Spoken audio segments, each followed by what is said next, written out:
Welcome to Palm Bay Live, celebrating 2 years in business.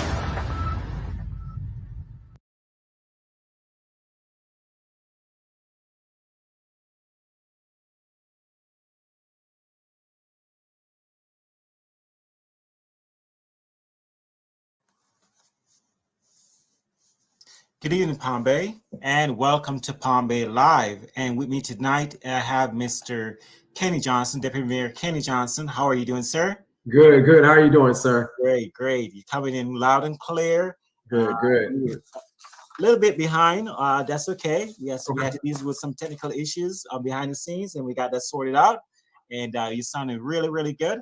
And Thank you. sir, and without further ado, we're going to get into this interview. I didn't play the long intros tonight because we're already behind. So I want to make sure folks are bright-eyed and all that good stuff for tomorrow morning when they go off to work, and don't want to keep them along on the platform. And so I'm asking everyone here to please like and share the live. Please like and share the live, and so your neighbors can know that we're interviewing Mr. Johnson tonight. Please like and share the live. And again, you can drop your comments, your questions inside the chat, and then we will be able to pose them to Mr. Johnson as we go through this interview. Tomorrow night will be our debates. And so tomorrow night we'll start around 7 p.m. We have some early programming that we'll be doing at 7 p.m. and then right to 8 p.m. for the debate. And Mr. David Jones is going to be our moderator for the debates. Please like and share the live. Please like and share the live so we can get this word out that we're interviewing Mr. Johnson tonight.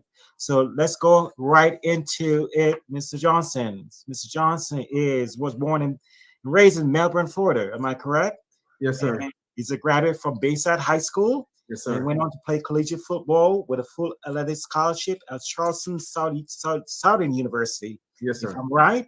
And while there, he earned his bachelor's degree in criminal justice and pledged Omega Psi Phi fraternity.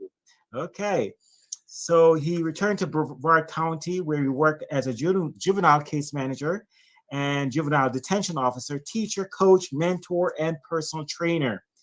And in 2016, he started his own small business called Top Notch Training of Brevard Incorporated, and where he's training folks on many things such as fitness, education, nutrition, and safe action. His motto comes from Frederick Douglass: "It's easier to build strong children than to repair broken men." And since 2013, Kenny has been dedicating his time and his efforts to mentor and educate the youth of our community through self-organized mentor programs at schools, his place of business, and other community events. Do I have it right, sir? You have it right. Thank you. Okay, great. I couldn't have said it any better myself. Okay, awesome. And so let's get it started. You describe yourself as an Army brat, Kenny, but you live most of your life. Where you live most of your life, how did your father's service impact you and your decision to become a public servant? So, like you said earlier, I was born here, Melbourne, Florida, but immediately after being born, we moved and we lived in Panama. No, not Panama City, Florida, but Panama, the country, as well as Georgia, Texas, Korea, North Carolina, Mississippi, all different areas of the country and other nations. Mm-hmm. So I think that it gave me diversity and understanding different communities and different cultures and how they move. And then once he retired back in 2002 and came back, 2003, and we came back here to Brevard County, it was where I was able to instill a lot of what I learned in other areas into my own community here. Okay, great. You're not just a political competitor. You played football in college, as we described earlier. How did that experience impact you? So that experience helped me in regards to discipline and leadership. Upon going to college, I was there for 4 years, and I started for 3 years as a cornerback and punt return. So upon there, I had to learn, extreme discipline. When your coach told you to be at practice at 5 a.m., that didn't mean 5:05. That meant you were there at 5 a.m., actually early. If you're early, you're on time. If you're on time, you're late, If you're late, you got some bigger issues. So teaching me the leadership and discipline and perseverance, even when things might not be going your way, to persevere and see it through. These are a lot of the things I learned through my years in college, from the football aspect as well as my fraternity. Okay. So tell us what you do today, aside from the elected office and top-notch training. What else do you do? All right. So beside deputy mayor and my business, I'm also a full-time father. I have a son who's 3 years old, Ezra. They say terrible twos, but they didn't warn me about the 3-year-olds. 3-year-olds is a whole nother beast, but he's a blessing. He's a blessing. So I'm a full-time father, and still I make sure I find time to volunteer, whether it's at my church, Truth Revealed International Ministries, or other nonprofit organizations like the Evans Center, Marine Resource Council, Children's Hunger Project. I don't believe in downtime. There's no such thing as downtime when it comes to me, Kenny Johnson, because anytime I have time to serve, I want to make sure I'm putting that to use, because you can get a lot of things back. You can get your money back. Mm-hmm. You can get a house or car back, but you can't get time back. So while I'm on this earth, I want to make sure I'm using my time to the best of my ability to help others. Awesome. So why do you think you deserve another term, Kenny? I believe, in regards to elected officials, I think your track record should speak for itself. And upon being in office, I believe my 4 years have shown that I've taken action and gotten results, whether it's, putting money aside for the road maintenance, or creating a road maintenance policy, updating the comprehensive plan that hadn't been updated in 20 years. I was the lone councilman who brought that to light, that needed to be updated. Body cameras, helping out the elderly in regards to shutters. This is something I was doing before I was on council. Career and technical programs, partnering with Brevard Public Schools to make sure our youth have somewhere they can work, live, and play in Palm Bay. The Veterans Day Parade, that's something that wasn't brought up until I was on council. So a lot of these things were brought up in my tenure, and some of them we're still trying to see through, like the road paving program. We're about 37% done. So I want to make sure that's something that is completed, and completed right, in regards to stormwater infrastructure as well as the roads, making sure we get adequate amount of police and fire. Yes, we've given them a good bonus and an increase in salary, but we want to make sure we improve upon there so we can get those response times down. And back to the comprehensive plan, it's going to be completed. This whole process started in 2018, but it's going to be completed February 2022. So it's been a long 3 years from when I first brought it up. But even upon that completion, that's when the hard work really begins in regards to attracting commercial businesses to these areas that we've zoned commercial, light industrial, heavy industrial, multifamily, where it's supposed to be. So these are things I want to make sure I see through. And then once I'm done with these next 4 years, hand the baton to somebody else who wants to continue to move Palm Bay forward. Please like and share the live, folks. We need more viewers than this. We had quite a few viewers last night. We want to make sure that we get the word out about Mr. Johnson's candidacy, and that you if you have questions for him, you can pose it right now. Start posing your question inside the chat, and I'll be able to bring them up on screen, and he'll be able to answer them. All right, Mr. Johnson, let's go forward and ask you some questions on the local economy. So, as you know, right now, we're coming out of COVID. A lot of employers have been short-staffed, can't fill vacancies, etc. Palm Bay, our city, being one of them. So, dealing with Palm Bay, our city itself, what do you think needs to be done in order to retain and attract a strong, viable workforce in the city of Palm Bay? So there's multiple things to that. So the first thing that doesn't require any money is morale. One thing I pride myself on doing is, whenever I'm at City Hall each week, I'm making sure I visit the different departments and see how things are going. Like, hey, I meet with from department heads down to entry-level workers, just trying to have conversations and make sure everybody's doing well. Some are having great days, some not so great days, and then understand the why behind it. So that way the dialogue can be had, and you can break the ice and break the barriers down, so that way we can have better morale. Aside from that is salaries. The salaries of Palm Bay have been outdated for years. And it's not just Palm Bay, it's several other areas. I've talked to council members from all over the state of Florida, and they're having issues with keeping, local government employees who are going to the private sector where they can telework and work from home and make more money. So you're going against that as well. But I'm happy to announce that, with this upcoming budget, we're improving the salaries for all of our employees. So that's definitely going to help with retention and boosting that morale as well. So that way they know that they're wanted and they're appreciated, because yes, we're doing work for our citizens, but these workers, a lot of them live in Palm Bay as well too. So they're citizens too. But at the same token, we can't serve our citizens if we don't have employees to serve our citizens. So and if they don't have a good place to live, that's going to be another problem too, right? Yep. Yes, sir. Yeah. Yeah. So we need to make sure that, and we're going to get to housing in a second, but I just want to add that in there. So now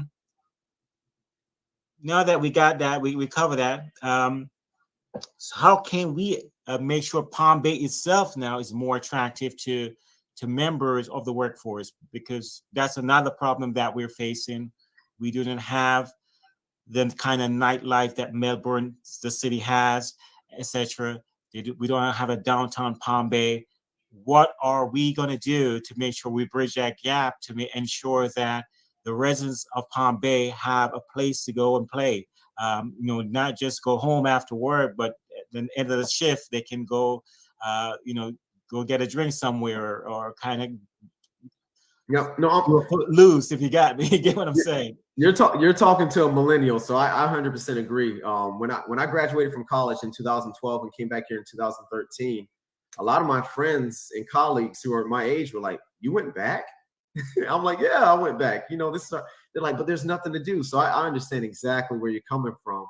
And to that point, that's where I think the updating of the comprehensive plan, and right now we're in the works of establishing a downtown Palm Bay in the Bayfront redevelopment area off of US 1. That's big, because if you build it, they will come. So if we establish a downtown Palm Bay area with, restaurants and nightlife and amphitheaters or whatnot, that'll attract, the newcomers. And even if people work up towards the space industry, they'll still want to come down to Palm Bay or live in Palm Bay where they can enjoy the nightlife here. So it's several things that we're trying to work on and work towards, but I'm probably one of the biggest proponents for it. Even the compound, whether we make it light industrial or turn that into an ATV park, these are things, innovative ideas that we can utilize towards moving our city forward. So I'm going to challenge you on the BRA, because this is something I've been hearing for years since I moved here. I moved to Palm Bay in when was it? 2009, somewhere around there. And I've always been listening to the city council meeting, not playing an active part. When I started, my active part was when you were campaigning. I was campaigning for the roads. I was campaigning for the roads back then. And but the thing that I always hear about is that, oh yeah, the BRA, we're going to be doing something. We're going to be doing something. We're going to bring it downtown. And not until now, I don't see it, Kenny. So what is happening behind the scenes? Why is it taking so long for this thing to come to fruition? So there are a lot of properties along the BCRA corridor, along US 1. And we have applicants and people who are buying up these properties. But upon buying up the properties, you have to go through the application process. And after the application process, you have to go before the P&Z and the BCRA, and then the Palm Bay City Council for rezoning and land use. So it's a timely process. And there's so many properties there. And what I'm seeing and what we're seeing a trend is the applicants are buying up several different properties because they just want to make it one big time move in regards to Palm Bay and establishing jobs and opportunities in that area. So it's not like where you see spot zoning, where somebody wants to buy here and put up apartments, somebody wants to buy here and put up condos. What we're seeing and what we're noticing with the application process is they're buying up a lot of the land to do one big thing for Palm Bay. Okay, so is anybody advocating on behalf of the city of Palm Bay to actually talk to these businesses to tell them what type of environment we're trying to create? I mean, I know myself. I know myself, and actually all of council on the dais have made it clear for those who are coming before council, wanting to do something along the BCRA area, what we're looking for. We're like, we're looking to make this a crown jewel, one of the crown jewels of Palm Bay, in creating a downtown Palm Bay. The mayor said it, I've said it, Councilman Felix, Councilman Filiberto, as well as Councilman Foster. So it's been made loud and clear to anybody looking to develop in that area what we're looking for. Okay. All right, sir. Moving along. Let's talk about affordable housing. Affordable housing is a problem throughout the state. How do we solve for it in Palm Bay? And what are your concrete plans to address the topic? Thank you. So there's only so much we can do. When it comes to rent control, that's something that the state has power over. We do not have power over. But one thing that I initiated was voluntary inclusionary housing. So originally, I was looking at mandatory inclusionary housing back in 2019, but the state legislators passed the law where if you mandate affordable housing for developers, the city has to offset the costs. So that went out the window. So in 2019, I had to scrap that. So I had to, use some ingenuity and find another solution. So that's when I looked into voluntary inclusionary housing, which we just passed a few months ago. And voluntary inclusionary housing, what it does is provides incentives such as density bonuses, setbacks, increases, things of that nature. So that way you can get an increased amount for affordable housing projects. So that way it helps the applicant, but it also helps the residents in the community in regards to creating affordable housing units. So that's something the city was able to do. Another thing is supply and demand, and we're in a catch-22 in Palm Bay because we're already growing so fast, but apartment complexes are able to charge whatever astronomical rate they want to because there's a limited amount of apartments available. Same with houses that are being rented. There's only so many houses that are available, so they know they can charge $2,000, $2,200, however much for rent. So that's where we got to make sure, okay, we do need apartments, but we need to make sure we put them in the right area, or we need condominiums or houses, but we need to put them in the right area where it's not going to be detrimental to the current community within our city. Okay. Another problem I'm seeing, Kenny, on affordable housing is that some of these rents that are out there, they're like the price, they're like the monthly cost of a mortgage. I mean, they're like more, $2,000, not more, if not more. So, I mean, what are we telling these builders when they're coming in? Like, listen, what is your concept of affordable housing? I mean, are we somebody there along the line to say, listen, I want you to make sure you have so many units that are XYZ amount of rent per month? Is somebody there telling them that, pushing for that? So between staff and ourselves, we're pushing for it. But one thing I am hearing, especially from the residents, is that we don't want Section 8 housing. That's something that I'm hearing. But a compromise that I found that people are okay with is like workforce housing, because that shows that that the resident of that household is working. They're not just living off of food stamps or unemployment, but they're actually working, but they still need somewhere sustainable to raise a family. So okay, so your opponent criticized the council's plan to increase property taxes from 3%, and his argument is that it negatively impacts affordable housing that we're talking about. So can you explain your position on this? So I opposed increasing, and you can pull the minutes. It was back in June. I didn't think now was the time. I said we need to stay within the 3% cap, especially given what's been going on within our nation within this year and last year. But council wanted to go forward, and I understand why they wanted to go forward, because they wanted to put that money to use in regards to our first responders, which I wholeheartedly agree with that we need to support that. But given what's going on within our nation, I did not think this was the time to do that. But to that point, when you're looking at the increase for people's property taxes, if they look at the bill, I know for mine it was probably a little more than a $50 increase. I have to check again because it comes out of my escrow, but it was a little more than a $50 increase compared to last year. So when we talk about affordable housing, people are seeing spikes a lot higher than that when it comes to rent. That's one reason why I personally try to push and encourage home ownership for a lot of, millennials and young people, because that mortgage rate doesn't change for you, Kevin, and it doesn't change for me. We're locked in at that rate unless we refinance from 30 years to 15 years. But I understand his point but I don't agree regarding, that's what's going to be causing affordable housing issues. Do you agree with the Palm Bay's decision, or you're seeing advice to approve a temporary moratorium on new residential entitlements? Without a doubt, I was the one who spearheaded it. So because what I was noticing, so like I said, I pushed for the updated comprehensive plan, and as the update was coming, I'm noticing an influx of applicants, rezoning, land use. I honestly wish I would have probably pushed for it a little sooner than I did. But I was noticing all these applications are trying to hurry up and spot zone here, rezone there. When I'm like, you know what? We have an opportunity to get it all right. Let's update the whole comprehensive plan so everybody understands, the community, the council, our staff, and applicants, what we're looking for within our city. So all I was asking for is a 6-month pause. Let us wait for the comprehensive plan to be fully updated, and then we can move together forward. Okay. All right, sir. Community, don't forget, if you have a question for Mr. Johnson, you can post it in the chat and I bring it on the screen so he can answer it.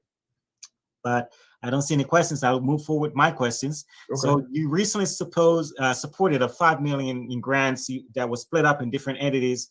Are you in agreement with how that happened, or is there anything else that you would have changed in that process, etc.? So I was in agreement with everything but one decision.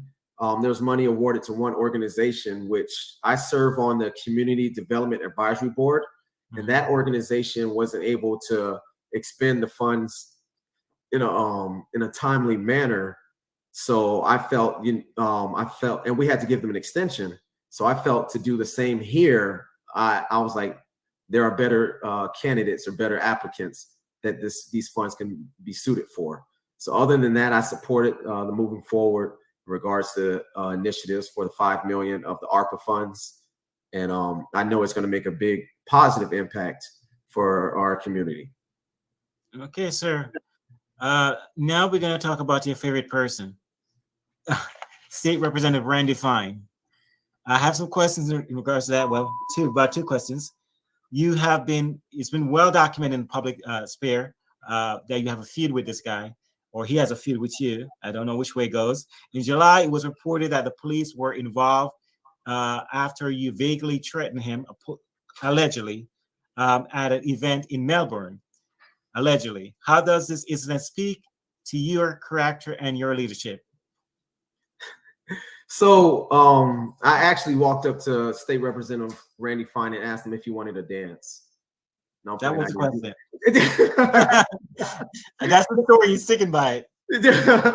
No. I asked him. I walked. So since you asked the question, I walked up to him and I said, "Hey, you and I must have an issue." And then what he said to me was, "What's up, rapist?" That's what he said to me. And there was witnesses around. And I just stood there because I honestly couldn't believe he said it. But anyways, regardless, I don't have a feud with State Representative Fine. I never have. Like I've said before, he's not even on my radar. I'm focused on local government. I've been trying to work with him for the past 3 years, and I will continue to do so. Past 4 years, and I'll continue doing so if we can be adults and move forward together and doing what's best for our community. So there was a mailer that was sent out in the summertime. You're aware of that mailer? Oh, I definitely am. So what are your thoughts on that mailer? And well, it's allegedly stated that Mr. Fine, Representative Fine, is behind it. So your thoughts? I have nothing to even comment on that. I've been dealing with slander from my first election, which from 2018, and I'll deal with it even after this. But while others are focused on attacking me and trying to bring me down, I'm focused on continue this campaign and working for the city of Palm Bay. So I really have nothing to say to any of that. people are going to attack anyways. Kevin, I'm sure you get attacked sometimes as well, and you're trying to do the right thing by providing information for the community, which you don't have to. You have a family to raise, just like I have a family to raise. But when you're trying to serve and do the right thing, attacks and obstacles are expected to come your way. So I'm not worried by any of it. But I actually appreciate the support that I've had through all the attacks and everything that's happened. So. Okay, so last question to Mr. Fine. So recently, in a more recent incident, there has been a post that was made by your opponent, allegedly, in a past situation on his Facebook page, and you're accused by Representative Fine of sabotaging your opponent by falsifying, or what's the word I'm looking for? Making up stuff. Oh, okay. I know what you're talking about. Right. Yep. And so apparently, it is stated allegedly that Nathan possibly made a racist remark. And I asked Nathan about this last night, and he opined on it, and he stated he didn't do any such thing. And so we cleared that air up based on his comments. But now I want your take, because Mr. Fine stated that you were behind, or you or your campaign was behind this.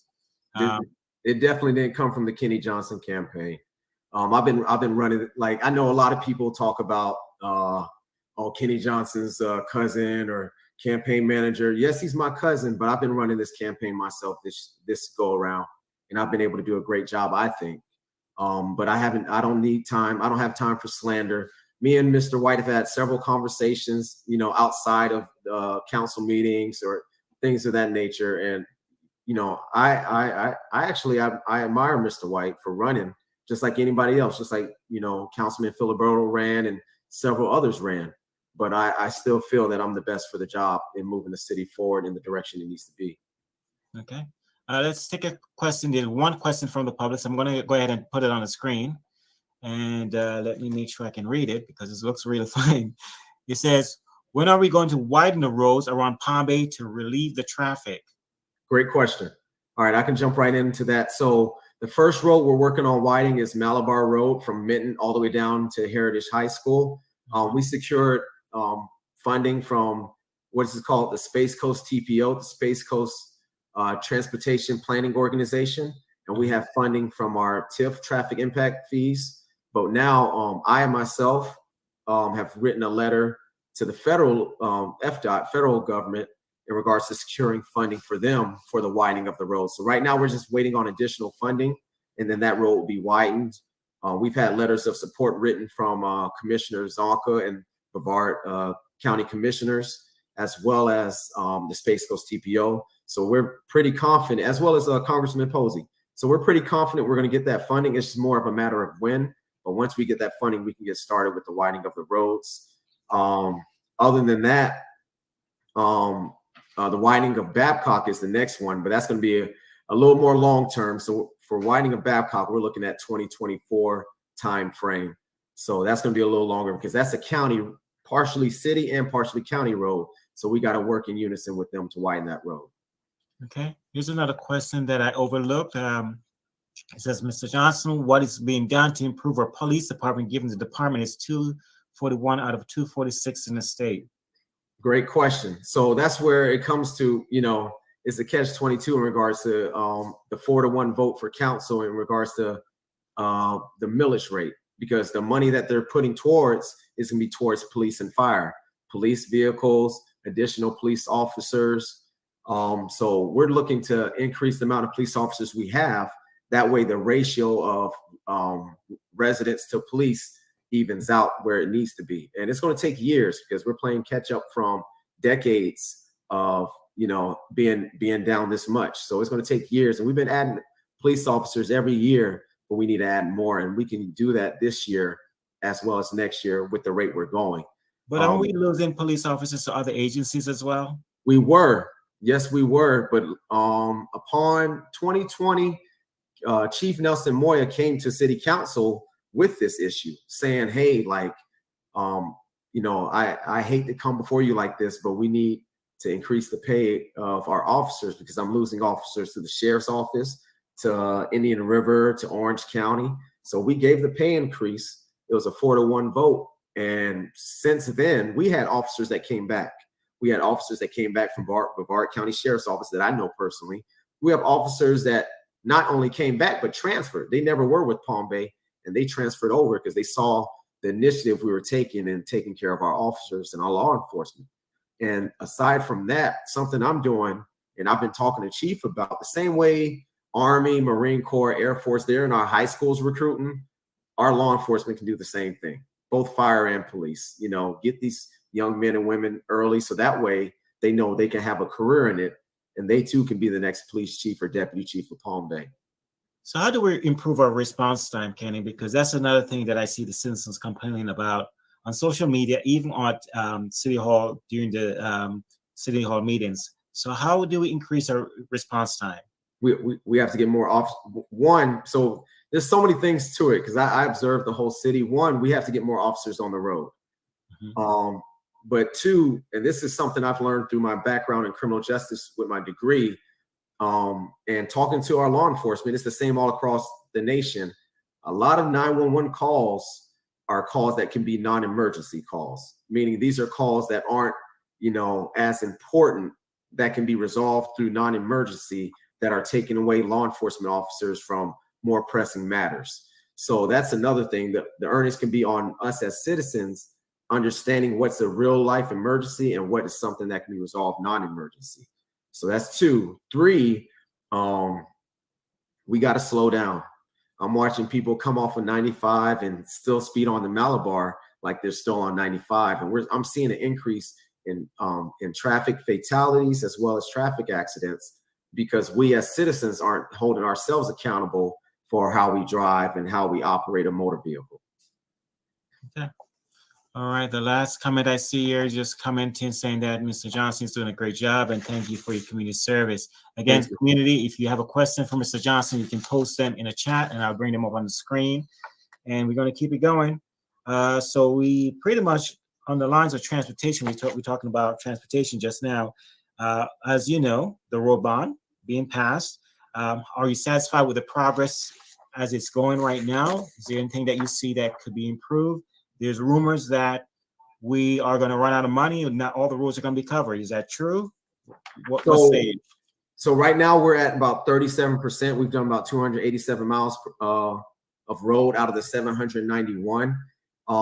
And to that point, yes, there is concerns that we're going to run out because of the inflation and the increase on all the products.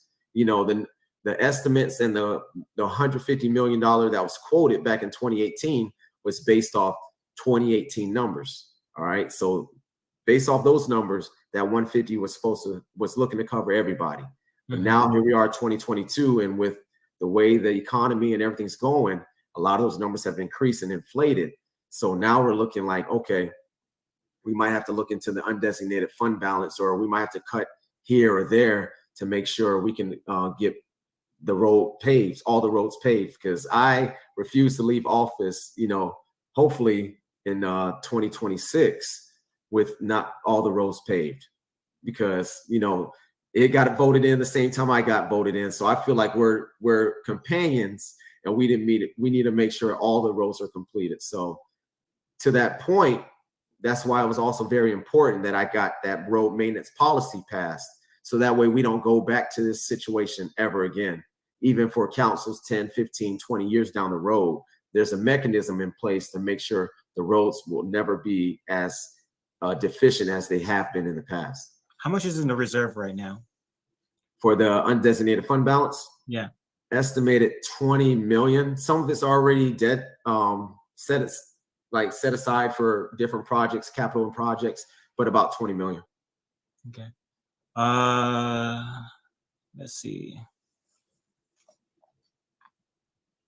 All right. Let's see. Okay, wait, what's going on? Now the questions are populating. I'm not sure what was happening, but maybe there was something going on with the stream, but I see some questions coming in. All right, let's see this question. Mr. Johnson, my major concern for you and others, are you going to prioritize the adolescents homeless and mental health issues surrounding the city? Okay, so to that point, local government has to make sure, as council members, we're here to operate and the ordinances and laws and passing of laws and whatnot. But outside of just being a councilman, I volunteer my time working with different organizations. But to her point, to Mrs. Senior's point, that's where the allocation of the $5 million ARPA funding we allocated towards different projects, because some of the nonprofits were looking to address mental health and drug abuse to that, for that point. So while local government of the city of Palm Bay is not personally handling mental health issues, we're working with nonprofits that are. Okay. All right. This person has a comment that says, "Stop changing the zoning laws. They're put there for a reason. For example, putting apartments by Emerson Road behind the Phase 1 complex where Aldi's will be built near Walmart and Malvern Road is not good for traffic on Emerson." So Miss Dawn is referring. So I think it's tonight. Actually, yeah, tonight. The planning and zoning will be voting on a zoning change for apartments, which will be over by Centerpoint Church area, which is what she's referring to. So the planning and zoning is listening to that probably right now if they haven't already, and then that's going to come before council next month. Okay, and that is being built by Centerpoint Church, right? I believe so. Okay, all right. Is the resource center that you voted on still going to happen on Palm Bay Road? Yes, for the Source Ministries, yes. Okay. So that's Tony Zorbaugh. They do the shelter, the bus shelter that houses the homeless, and they work with getting them the help they need, whether it's mental health or they teach them culinary skills so that way they can get jobs and help with transportation. So they've done a great job down in Vero. I've talked to a lot of the Vero Beach council members. Mm-hmm. So they're looking to replicate the same thing here in Palm Bay, which is where Tony Zorbaugh resides here in Palm Bay. So he's looking to replicate what he's done in Vero, has been successful with here in Palm Bay. Okay, let's take another one. Our response time decreased tremendously after dispatch was given to the county in 2017. When does the city get our dispatch back in a city with people familiar with the community? Is that true? It's been done by the county? I wasn't aware of that. So there's been back and forth between dispatch between both police and fire with our county, as well as with our what's the acronym? BCFR? Yeah, BCFR. So I have to follow up. I'll have to check with our police chief and fire chief to see what the update is on that. But yeah, there has been issues because of not enough people, not enough dispatchers. So we'll have to follow up. But I do think with the increase in salaries for our dispatchers, that'll attract more to come back to the city of Palm Bay. Okay. All right. Do you have knowledge of crime rates? If so, how have they changed at all in the last 2 years? So when our police chief gave us an update in regards to what's going on in the city of Palm Bay last, the main thing that we saw was an increase in domestic violence, especially during the COVID time period when people were, stuck at home. We've seen an increase in that, increase in traffic fatalities. Not so much. It's been pretty much the same in regards to just regular murders. Mm-hmm. Those have remain low. And the murders that we do see typically in Palm Bay are drug related. And the ones that are drug related tend to be from out of town or people that are stopping in Palm Bay. Okay. All right. Coming close to the end here, Kenny. Let's quickly ask you this. There's always opposition to current council members raising their own pay. So what is your reason behind supporting this? So when I supported putting it on the ballot, it wasn't saying I support one way or another. Just like with the special election, it's for the voters to decide, one way or another. Mm-hmm. I ran for city council knowing the pay that was going to be allocated to me, which was approximately $11,000 at the time. And I'm running for city council the same way. If the voters decide, hey, we want to give them a bump up to about 22,000, that's fine. If they don't, I'm still going to serve. That's not going to change the level of service I bring to the city. Okay. All right. We're going to go through the amendments, the charter amendments, and quickly, these are the last set of questions I have for you. You're going to tell me yes or no, nay, if you support them one way or the other. Where do you stand on referendum number 2? This amendment revolves the governing, the employment of a current and former elected officials by the city. Yes. You're for it, okay? Yep. Where do you stand on referendum number 3 that gives the city council the power to fill vacancies on the city council? So for that one, I was either way. Just like was before, I was originally looking to appoint, but upon hearing from the community, they wanted to have the special election. So with that one, I'm either way. If the city feels, hey, we want our council, we've elected you, and we want our council to appoint for us. All right, cool. If they say no, leave it in our hands. I'm fine either way on that. Okay. Where do you stand on referendum number 4? This one involves the governance of the city's council regular meeting. Are you referring to the one where the month of June is a month off? Yeah. Yes. Yeah. Just because it's something similar to many other cities within Brevard County, as well as Brevard County Commission itself. And it's more so, I know a lot of people will say that it's a break for city council, it's a break for this. It's actually more so a break for staff. We're talking about, 2 meetings in a month where staff isn't going to have to prep and get ready for, zoning change laws and land use changes, things of that nature. They can focus on other stuff. So it's more so a break. It's more so a break for staff than anybody. So I definitely support that. Okay. Referendum number 5. This has to do the repeal of ordinances by citizens petition. The proposal is to go from 5% to 10% in order to do a repeal. I think that's fair. Okay. Where do you stand on referendum number 6? This relates to pronouns, where you can refer to the city manager. Yes. So that's and I've seen conversations on this as well. Within the past 4 years, we've had a female city manager, whether it's been Lisa Morrell or Suzanne Sherman. So that's just a clarification. I've seen some comments alluding to, where we are in this day and age of yeah. So, but what all it is clarification, showing that a woman can be a city manager, as we've seen over the past 4 years.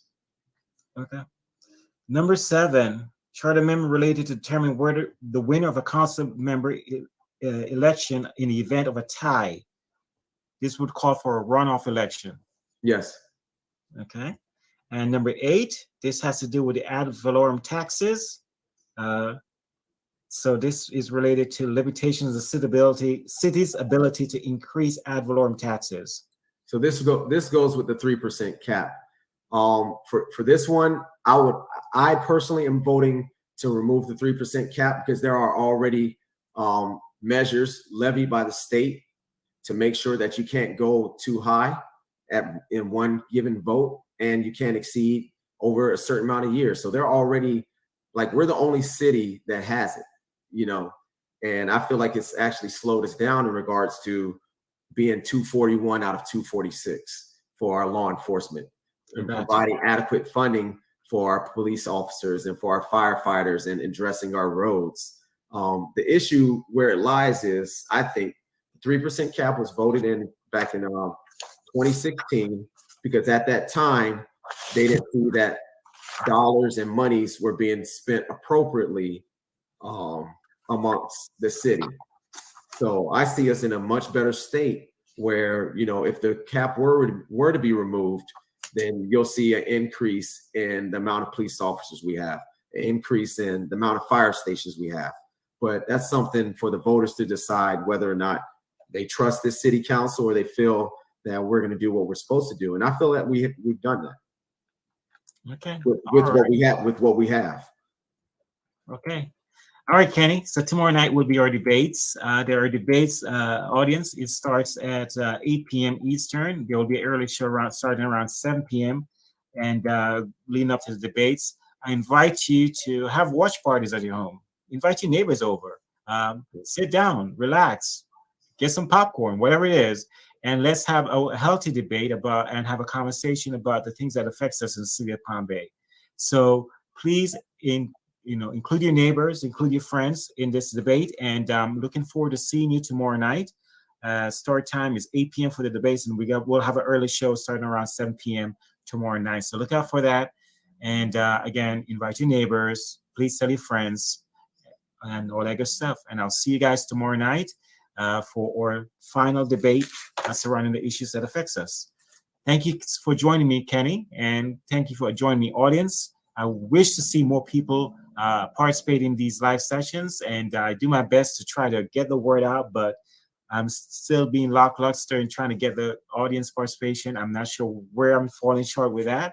I am trying my best. I'm only one person, but I'm trying to do a community service here, and I hope to see more people join us tomorrow night. So let's have at least 100 plus people join us tomorrow night, so we can get the word out. Okay. Awesome. Thank you so much, guys. Have a good night. Take care. Bye-bye.